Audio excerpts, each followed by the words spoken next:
BB851, turn right, heading 180. Order 14 Papa, turn right 245, report localizer established 27. Hey everyone, welcome back. Today's focus is on who ordered the Airbus A380F, prior to Airbus actually cancelling it.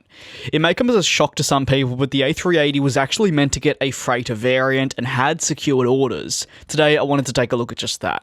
However, before we properly begin and get into the order section, let's take a look at what just the A380 was, the specifications and more. Airbus was welcoming on orders for a freighter variant in the early 2000s. It was going to offer a huge payload. What Airbus was saying was it to be the largest capacity on any cargo aircraft. However, of course, there was going to be one larger, and that was the AN225, which, as we know, has a whopping 6 engines. There were, however, prior to launch, some negatives associated with launching an A380F. While the A380F was said to have a larger payload than most, including really its rival the 7478F, it would also have a much higher trip cost, potentially turning future customers off. We have to head back more than a decade ago to properly understand better why the A380F was put on the back burner and also why other A380 types were put on hold. It was thanks to issues on the production line with the A380 passenger variant. You could almost say this is similar to the 737 MAX situation. While the A380F certainly hadn't gone down twice, all future Airbus projects were really put on hold as their focus was really on getting the A380-800 to customers as soon as possible. With this being put on hold, it was unclear for some time if it would ever get back up. By 2015, it was officially removed. Now we know a little bit about the A380F, it's time to take a better look at who ordered the aircraft in the past. We'll begin with the International Lease Finance Corporation, who had selected 5 back in 2000.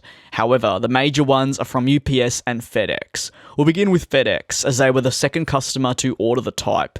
They selected 10 A380Fs at the start of 2001. However, in 2006, they also announced that they'd be cancelling their order for the A380F. A year prior to 2006, so in 2005, UPS announced they'd become the latest customer of a long list that had ordered the A380, with of course UPS opting for the A380F. At the time, the airline selected just 10 and had options for a further 10 if they did wish to activate them. The first was planned to be delivered to the airline in 2009, 4 years after its order. Although, as we know, that never occurred, and over time it did become apparent that the aircraft would never get off the ground.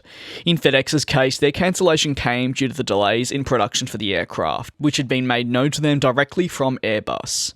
In turn, FedEx moved across to Boeing freighters, as they could be ensured by Boeing themselves that they would arrive when they needed them and on time. From there, as mentioned earlier, the program really fell apart and full focus was on securing orders for the A380 passenger variant. With that being said, I'd like to thank you very much for watching another one of my videos, and I do hope you learnt something about the A380F in today's video.